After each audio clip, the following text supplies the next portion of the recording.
Listen, I don't care what you got. Sit down. Sit down. In 2021, a small police department in the village of Robbins, Illinois was falling apart. The village had failed to renew its contract with the local police union in 2019, and within just a couple of years, the department was on the brink of collapse due to low wages, poor working conditions, and officer shortages. And on October 3rd of 2021, it was reported that 12 of the 14 officers that worked at the Robbins Police Department called in to work in protest for the city's failure to correct these departmental issues. This basically left the village with no acting police force, and so the Cook County Sheriff's Office had to step in and take over police duties for the time being. Our job, as usual, everywhere you go, is keep the people safe. Some words of encouragement before these Cook County Sheriff's Police head out to patrol the village of Robbins.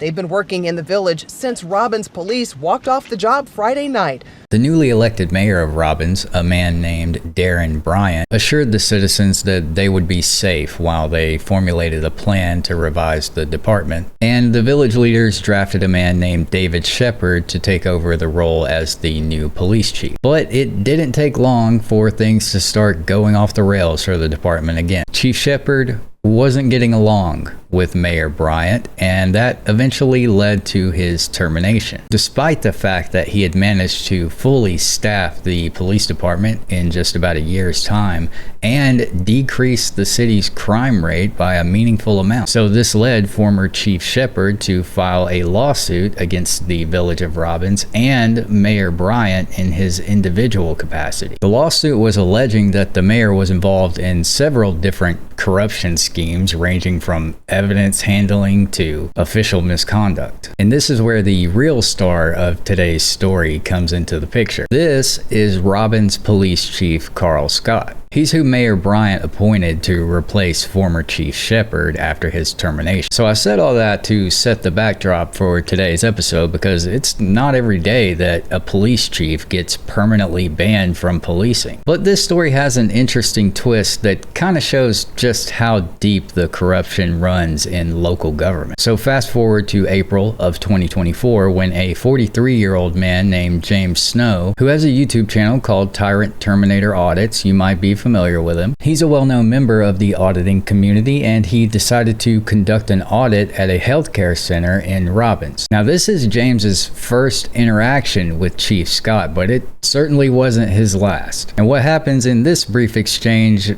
well, let's just call it foreshadowing. We have never had that. I can understand, okay? and that's we probably... We have people that we report to. Okay? Real quick, the reason why they probably never came in and done it is because they probably don't know that they have a right to do it. Sir, are you like the chief? I am, sir. Oh, okay. How you doing, sir? I was just trying to ask for your badge number. That's in your name. How can I help you? Your name and badge number will be here. Help. Chief of Police of Robbins Police Department. Oh, you don't want to give your name? You get that on the internet. Okay. Well, I know it's part of you guys' policy. I don't actually need any help. I explained to these officers. We actually leave, please. Definitely after I'm done conducting my business. I have official business here, sir. That's my business is done, if you don't mind leaving, sir. Sir, I have a file for you. My business is not done. For your medical records. No, I'm not looking for medical records. Sir. The general information for this department, sir. Why are you? Why are you escalating the situation, Chief? Yeah, because you're telling me my business is done and it's not. He hasn't said what No, information can you give him a card for the business here so he can go? Sir, I got to file a FOIA before I go. If you're you don't file FOIAs. Yes, you do, sir. FOIAs, you don't file FOIAs in the place of business. Absolutely, you can. Send them the information. And what is it? So, okay, so can I show you the law? Where it say I can do it? What are you trying to FOIA? General information for this department. Here's the general information right here. No, ma'am. No, sir. That's not what I want. What is it that you want, sir? Specific stuff that I'm going to put on my request. I don't have to tell you, sir. Okay, respectfully. right now you have to leave. So you're saying if I don't leave, I'm going to be arrested? Sir, I'm telling you right now you have to leave. Is it a lawful command? Your choice on whatever you wanted to do. No, I'm saying if it's a lawful command, I will leave. So according to James, Chief Scott, along with the other officers, placed him in handcuffs, put him in the back of a patrol car, and eventually issued him citations for disorderly conduct and breach of the peace. James went to court for these charges a few months later, and both of them were dismissed after the judge actually watched the footage in court. So naturally, After having his charges dismissed, James attempted to do the first thing that any victim of police misconduct should do after resolving any pending criminal charges, and he went to the Robbins Police Department to file a formal complaint against Chief Scott. And here's how that went.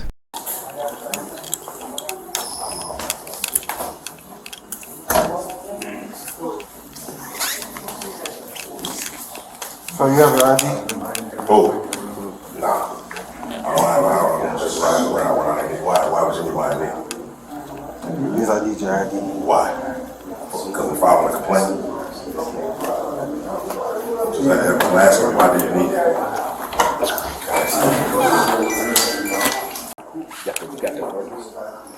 Yeah, he wants to run away. No. Sir, we need your identification. What? Because the officer is going to issue a citation for a what? nuisance violation. A nuisance violation? Yes, so you're going to receive a citation for that, sir. So you guys are gonna infringe on my rights again? You need to produce identification or your name and date of birth so our officer can have it, so we can get your information and issue you the citation. So surrender my Fourth Amendment right to me. Is that what you're saying? Sir, identification or name and date of birth. I'm not gonna surrender my rights. Okay, sir. Well, that's fine.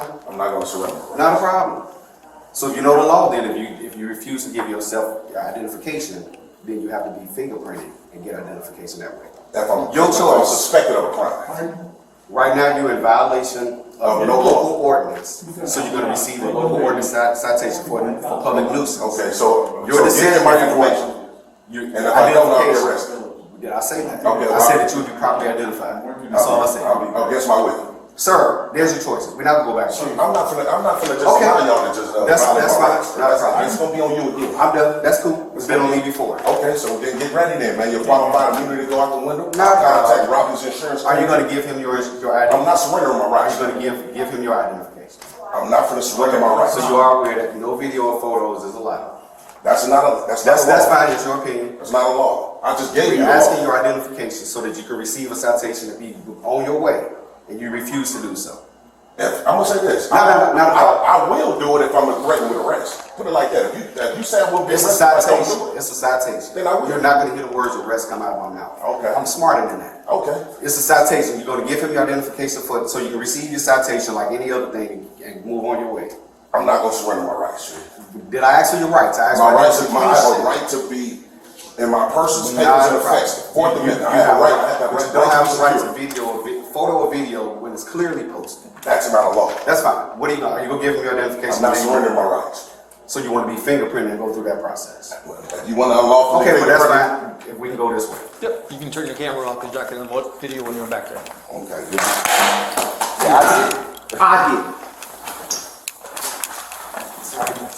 Your stuff. Go. Why you being Yeah, I did.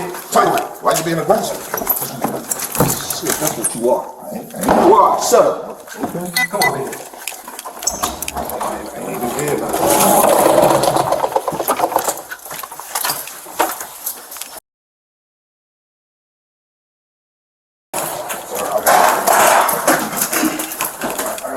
This. I don't care what you got. Sit down. Sit down. I got hurt head in this, Chief. Yeah. What else you got? The body camera footage ends here, with the chief ordering the two other officers to turn off their body cams, but that didn't stop the interview room's camera from capturing what happened next.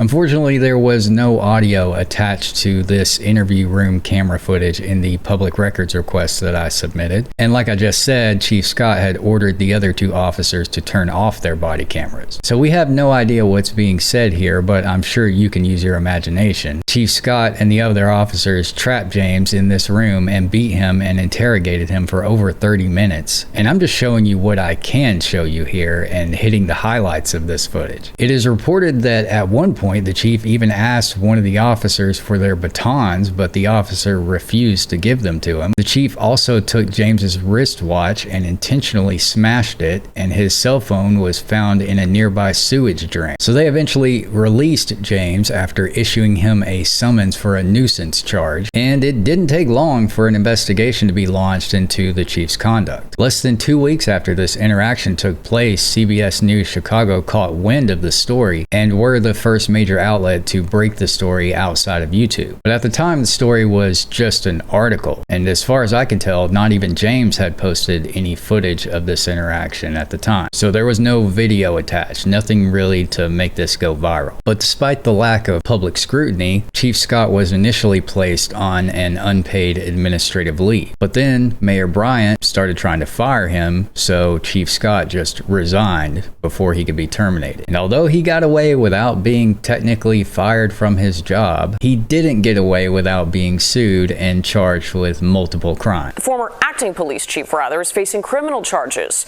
Our Andrew Ramos broke this story last month. 47-year-old Carl Scott was on duty last month when a man known as Tyrant Terminator Audits on social media walked into the police station to file a complaint against him related to an earlier incident. That is where the trouble started.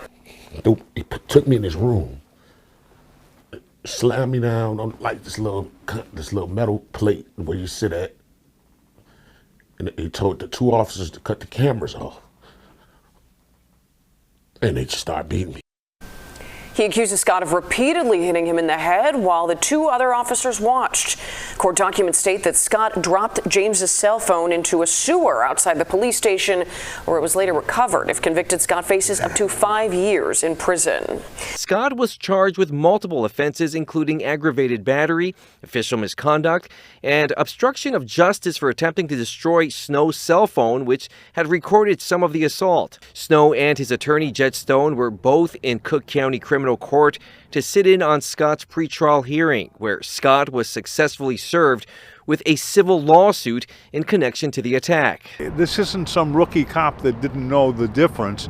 He was the chief of police of the village, and he beat my client. So just a few months later, in August of this year, Mr. Scott pled guilty to battery. New at 6, Robbins former acting police chief Carl Scott has pled guilty to battery charges. This is a story we broke back in July of 2024. Scott has been sentenced to 2 years probation. He also had his law enforcement certificate revoked, meaning he can no longer work as a police officer. And just when you'd think that the dust had settled around this whole situation, CBS News Chicago acquired the body camera and interrogation room footage that we saw earlier and released it as a news story. New at 4:30, new police body cam video shows a former acting police chief in the south suburb of Robbins hitting a man in the back of his head.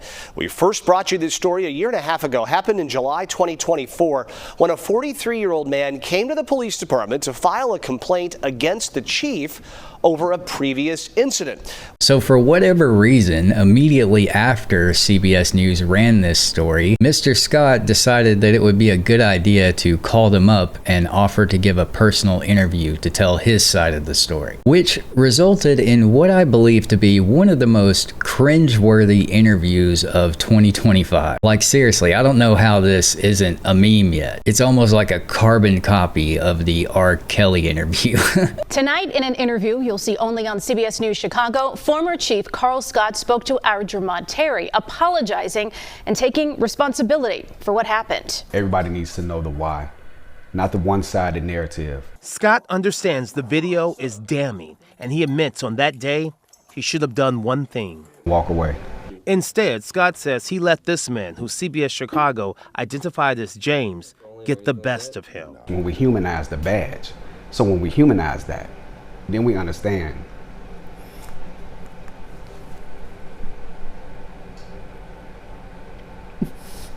You understand the frustration. You understand what it took. You understand what's at stake. Then you understand what you're protecting. So then the badge meant nothing at that point. His actions cost him his badge. I first initially came to Robbins as the deputy chief. And his law enforcement career, which included 23 years as a federal agent before joining Robbins PD. A defaming of my name has caused a strike against my integrity. What did you mean when you said cut the cameras off?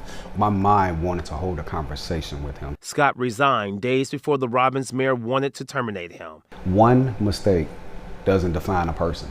And after that 2-year probation period, Scott won't be watched anymore, but he will never be allowed to work in law enforcement again here in Illinois. Now keep in mind, all this happened months after Mr. Scott had supposedly made his final round in the news cycle. And so Mr. Scott had already been working on ways to move on to bigger and better things after his law enforcement career. And it turns out that while he was under criminal investigation, on April 30th of this year to be exact, Mr. Scott was elected and appointed to be the vice president of Elementary School District 159. Now, because CBS News had brought this story back into the limelight a little bit by releasing the body camera footage, and of course Mr. Scott decided to heighten that limelight by volunteering for an incredibly insincere and awkward interview, the parents in that school district suddenly realized that he had been quietly slipped onto the board with no one mentioning anything about his past or his pending criminal charges. Though Carl Scott Sr. stepped down as Robbins police chief more than a year ago following that violent altercation that was captured on video, those concerns have now followed him to his new position here on the school board with demands for a second resignation. But Scott says he's not backing down. This footage of then Robbins Police Chief Carl Scott Sr. hitting a man in front of other officers has parents raising concerns at Wednesday night's District 159 school board meeting in Madison, where Scott, now serving as the school district's vice president, faced calls for his resignation. Our children deserve great leadership, not subprime leadership, and a leadership that deals with integrity and not violence. Our children deserve a role model with integrity and honor, and Carl Scott is not that person to me. And the community, if he is not removed, the community will band together and we will make our voices heard in this community. How does the conduct displayed in the video align with the district's values related to student safety, conflict resolution, and respect? The behavior shown in the video appears inconsistent with the standards we expect from those entrusted with the care of our children. So for whatever reason, during this meeting, or whatever it was, Mr. Scott was allowed to address the parents and the community directly in a response. And you'd think this would finally be the time where he actually takes accountability for his actions and tries to save face and keep this new job he's got, right? Okay, good evening to our community and fellow board members. In response to the things that have been said, number one, I respect anyone's opinions.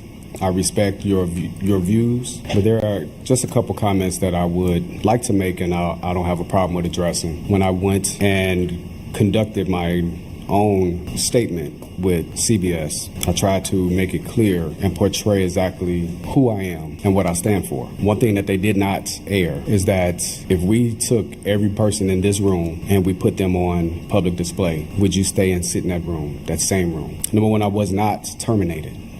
I resigned. Prior to going to the police department, I successfully retired as a federal agent. 25 and a half years. I have not had nothing on my record as simple as a write-up. So Mr. Scott goes on yet another cringeworthy pity party for the next several minutes before finally arriving at the crux of his defense, which is, of course, to blame James. Let me address what has not been told. The person that was on the opposite side of that, if you don't know his name or his internet name, please search him. I'll say it. James Snow. His name on the internet is Tyrant the Terminator. He goes around and he purposely tries to create issues. And he finds situations and he tries to blow them up to get a rise out of people. Prior to that event that took place, he came out there before and raised an issue in the Robbins Health Clinic. And that was our first time ever having any encounter. In between those months of February and July, the same person has took time on pages to harass me, cyberbully, as well as make threats. So on this day in question, what has not been shown is the fact that while trying to create yet another issue and another rise, and videoing and trying to capture video of civilians walking in and out of the station that begged him to not video them. When he was at the clinic videoing patients, which is a HIPAA violation, he was trying to video behind the clerk's desk where law enforcement and sensitive information that could have had anybody's information in here was on there. He was trying to video this stuff to get information. So being requested to leave was not his choice. He chose to continue to try to do things and do things. What was not shown was him aggressively coming towards me. But because I'm held at a standard, at a higher standard, they showed me. Ah yes, the old everyone gets mad defense with a little bit of it was his fault sprinkled on top. The whole, oh, just because I'm a public official, I should be held to a higher standard complaint also seems kind of familiar. Almost like I just heard this before recently. So anyway, Mr. Scott went on to bore the audience with this whole I'm humanizing the badge speech, which I don't even think he understands what that phrase means. But it wasn't long before someone in the crowd just got tired of his bullshit and eventually heckled and booed him out of the room. Thank you so much, Mr. Scott. So at this time, I'll turn it up. I'm sorry, ma'am. We can't. At this time, I understand what you're trying to say. You gave him 7 minutes. I understand. Resource officer, we are no longer taking any more public comments at this time. I didn't say that. So thank you so much. Thank you. Yeah. That concludes our closed session. I took accountability. Yeah, Carl, you're not gonna go back. Go ahead. I took accountability. I did. All right. It's everybody's fault but yours. You sound ridiculous. Yeah, keep saying the same. We gotta finish the meeting. I wouldn't leave her out there.